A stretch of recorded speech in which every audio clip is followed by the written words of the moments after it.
আমরা জানি মাননীয় স্পিকার, বাংলাদেশে ঘাটতি বাজেট দেওয়ার একটি সংস্কৃতি আছে এবং এই ঘাটতি পূরণ হয় দেশের ব্যাংকগুলো থেকে ঋণ নিয়ে কিংবা বিদেশি ব্যাংক থেকে ঋণ বা অনুদানের মাধ্যমে। রুমিন ফারহানা, আপনার সময় 3 মিনিট। মাননীয় স্পিকার, আপনাকে ধন্যবাদ। মাননীয় স্পিকার, আমি কয়েকটি পরিসংখ্যান দিয়ে শুরু করি।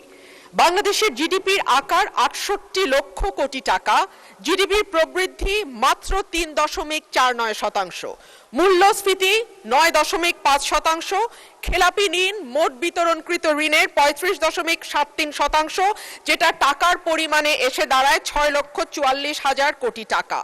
সামগ্রিক ব্যাংকিং খাতে মূলধনের পর্যাপ্ততা ঋণাত্মকে গিয়ে দাঁড়িয়েছে, সেটি এখন ঋণাত্মক ২.৬৪%। বেসরকারি খাতে ঋণের প্রবৃদ্ধি কমতে কমতে ২২% থেকে নেমে দাঁড়িয়েছে ৫%। বাণিজ্য ঘাটতি বেড়েছে এবং হয়ে দাঁড়িয়েছে $২২.২১ বিলিয়ন, যেটি ইন্ডিকেট করে রপ্তানির হ্রাস এবং আমদানির বৃদ্ধিকে। আগে যেটা ছিল ২২%। মাননীয় স্পিকার, শ্বেতপত্র বলছে বাংলাদেশ থেকে গত 15 বছরে পাচার হয়ে গেছে $২৩৪ বিলিয়ন, অর্থাৎ বছরে প্রায় 14 থেকে 16 বিলিয়ন ডলার পাচার হয়েছে।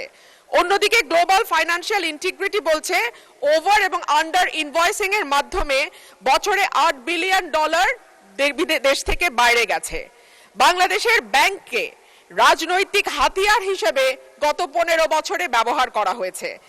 যাদের দৃশ্যমান কোনো ব্যবসা নাই তাদেরকে ঋণ দেয়া হয়েছে, পরিবারের হাতে ব্যাংকগুলোকে একটির পর একটি তুলে দেয়া হয়েছে। রাজনৈতিক সিদ্ধান্তে সুদ হার ও ডলারের দাম ঠিক করা হয়েছে, ডলারের উপর চাপ কমাতে দাম ধরে রাখা হয়েছে। অন্যদিকে 18 থেকে 20 বিলিয়ন ডলার এই খাত থেকে বিদেশে চলে গেছে। শেয়ার বাজার এবং কর ব্যবস্থাপনা উন্নত না হলে পুরো চাপ গিয়ে পড়বে ব্যাংক খাতের উপরে। আমরা জানি মাননীয় স্পিকার, বাংলাদেশে ঘাটতি বাজেট দেওয়ার একটি সংস্কৃতি আছে এবং এই ঘাটতি পূরণ হয় দেশের ব্যাংকগুলো থেকে ঋণ নিয়ে কিংবা বিদেশি ব্যাংক থেকে ঋণ বা অনুদানের মাধ্যমে। মাননীয় স্পিকার, ব্যাংক খাত যেখানে অলরেডি খেলাপি ঋণ বা মন্দ ঋণ মোট বিতরণকৃত ঋণের 35% গিয়ে পৌঁছেছে, সেখানে এই ব্যাংকগুলো আর ব্যক্তি খাতে বিনিয়োগের জন্য কোনো ঋণ দেওয়ার অবস্থায় আছে কিনা সেটা একটি বড় প্রশ্ন।